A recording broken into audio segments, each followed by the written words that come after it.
not to jump ahead to things you probably want to cover, but if you look at dealing with Iran or North Korea today in the Security Council, it's almost like deja vu all over again. You have Russia and China providing political cover for the likes of Iran and North Korea, meaning that the Security Council's effectiveness is very limited. So it's August of 2005. You get a call from the president? Is that how it works? Right. They said, come on over to the White House. We're going to do this recess appointment now. Okay, right. Did they know at the time it would be? Explain to everyone here. I certainly didn't know what a recess appointment was until I read the book. So let's explain. Perhaps it's worthwhile to explain what a recess appointment is. Well, it's a provision in the Constitution that allows the president to name principal officers of the executive branch during a Senate recess, and it has become a way for presidents to nominate people who have been blocked in the Senate for one reason or another. In my case, because of the determined opposition of the likes of Joe Biden and Chris Dodd and John Kerry and Barack Obama, among others. Right. So you're given the recess appointment, knowing that you might only be there for a year and a half, or that you might be confirmed in a year and a half, but you certainly went in with the knowledge that your stay might be short. I'm just curious, did you have any specific goals in mind, or did the president have any goals in mind for you during that year and a half? Well, bear in mind, when you're a presidential appointee, and I've been honored to have a number of presidential appointments, you listed a number of them in your very kind introduction, at the bottom of the commission that you get as a presidential appointee, after explaining how wonderful you are and whatnot, it says that you will serve as whatever the position is for the time being during the pleasure of the president. So think about that for a minute. That means you don't have any job security at all. And if the president's pleasure turns elsewhere, you're a history. So, and that's a very important part of the president's power to run the executive branch. So the fact that a recess appointment might be limited didn't trouble me at all, because basically your job lasts one day at a time. Right. And what I wanted to do more than anything else was to represent the United States effectively at the UN. I'd had actually long experience dealing with UN affairs in the first Bush administration, Bush 41, when we did the Persian Gulf War. As you mentioned, I'd been Assistant Secretary for International Organization Affairs. My first involvement with the UN really was back when I was at AID in 1981. So one of the reasons I think there was such opposition to my nomination was, unlike a lot of other people who are fortunate enough to be named to the UN, I had followed the organization for 30 years, and I knew where all the skeletons were. Right. So you didn't stay long, and I'm assuming that you resigned rather than be put up for a vote? Well, there was a mechanism by which they could have given me another appointment, another recess appointment, in effect. But by that time, I had become concerned enough about the direction of the Bush administration policy on Iran, on the Middle East generally, and on North Korea, that it was, I thought, a convenient time just to step aside and leave quietly and I hoped graciously, without saying I'm resigning because I disagree. And that's what I intended to do, and that's what I was able to do when I was with the President in the Oval Office when we announced my resignation. Of course, it's one of these scenes where all the press comes in and whatnot. The President said, after he said he was disappointed I was leaving, he said, "Do you want to say anything?" And I said no, because I just didn't think it was appropriate. I didn't want to make an issue out of it, but that's the way I felt at that point. I'm not sure that my memory serves me right, but in the mid-1970s, this sounds very similar. Daniel Patrick Moynihan, who was the UN ambassador, U.S. ambassador to the UN, in his book, Pandemonium, do I remember the name of the book? The Dangerous Place is what it was called. Right. He also did something similar, did he not? Did he also step aside? Well, I think he got another position after the UN. He made a very famous speech when the General Assembly passed the Resolution 3379 equating Zionism with racism, where he said we will never be bound by this infamous resolution, which got a lot of attention. That was a very Moynihan-ian speech. So let's talk about that for a moment, because I know, was it 1985 or 1986 that you were 91. Yeah. 91, before he was ambassador to the United Nations, that you essentially were among those leading the charge to rescind the resolution successfully that Zionism was racism. Right.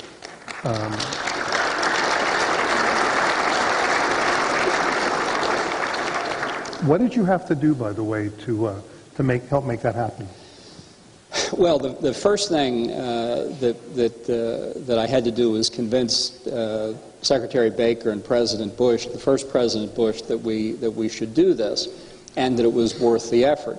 Not that they obviously agreed with the resolution, but the tendency in bureaucracies, and the State Department in particular, is not to upset things, not to, something's happened, you take it, you move on to something else. But it was very clear that there was no possibility that the UN was ever going to be effective or seen to be a useful instrument in the United States as long as, we used to call it ZR, as long as that resolution was still in force. So I proposed really very early on that we try and repeal it, aiming at, actually at 1990, it would have been the 15th anniversary of its passage. And for a variety of reasons, actually it was the government of Israel more than anything else that didn't want to go after it in 1990. They didn't think the circumstances were right. But in 1991, it was the wake of the defeat of Iraq in the First Persian Gulf War, expelling Iraq from Kuwait. We had made fundamental changes in the region. The Soviet Union was collapsing. If there was ever a moment to do it, I thought it was, and they agreed that we would do it. The President mentioned it in his speech in September at the UN, and we had about 2 months of very intensive diplomatic effort around the world to make it happen in December of '91. There are things, maybe I'm just simple-minded, but there are things about the UN I simply just don't understand. You mentioned the Human Rights Commission or Council. I know that I forgot which is which, but Council now. Council, thank you. And it's included as its members China and Syria and Uganda and Sudan, and Libya was actually at one point at the helm. I mean, do I understand? Am I missing something here, Ambassador? I mean, no. How can if I had to choose? Just another day at the UN. Right. If one had to choose an anti-Human Rights Council, that's 5 of the countries that I suspect I would put on top. Right. Well, that reflects that really what goes on in the Human Rights Council and its predecessor, the Commission, it was used by the worst human rights violators to protect themselves and bash the United States and Israel. And that's really what led to a pretty widespread feeling that the Commission needed to be abolished and we need something else. But what happened was that basically our friends in Europe lost their nerve. And what we had proposed was a series of reforms, no one of which would have made a complete change in the old Commission. But taken together, it could have made a very substantial change. And one by one, the European countries gave up on these procedural reforms. And I knew that we had really reached the point of hopelessness when they gave up on this reform. The reform we wanted to put in was to say, sorry, was starting to go off the edge here. So that no country could be on the Human Rights Council. So now I can't see you. No. We'll get this right after like 30 years of... No country could be on the Human Rights Council if it was under sanctions by the Security Council for terrorism or gross abuses of human rights. Not really controversial, but the third world countries said, well, that's very unfair because it means none of the 5 permanent members will ever be under those sanctions, and therefore nobody should be subjected to that rule. And the Europeans said, okay. And I knew then that the game was up, and that whatever the new body was, it would be as bad or worse than its predecessor. So do they ever condemn anything meaningful? I mean, you have, for example, in the Sudan, you have essentially a couple of million people have been murdered by Sudanese Islamic militants, mostly Christians, and there's another group I've forgotten the name of. Well, they're animists. They're not animists, right? Local religion. So 2 million people are murdered. Did the UN do anything? Well, we created a peacekeeping force for Darfur, and as also part of the comprehensive peace agreement that has since allowed southern Sudan to secede and become a new country. But it was not effective, and it was impossible to make it effective largely because of China. You say why? Because the Khartoum regime controls oil, and the Chinese wanted oil. But this is something. This is a problem at the UN that I think is endemic, and I'll give you what I think is the worst example of it. When we were working back in the first Bush administration on Cambodia to try to end the conflict between Vietnam, the Khmer Rouge, and more reasonable centrist Cambodian leaders. 1977, something. Well, this would be following through from the Civil War, but in '89 and '90. We had to do something to make sure that the Khmer Rouge and China would agree to whatever the final deal was, so that the hundreds of thousands of refugees could come out of the refugee camps and go back to Cambodia.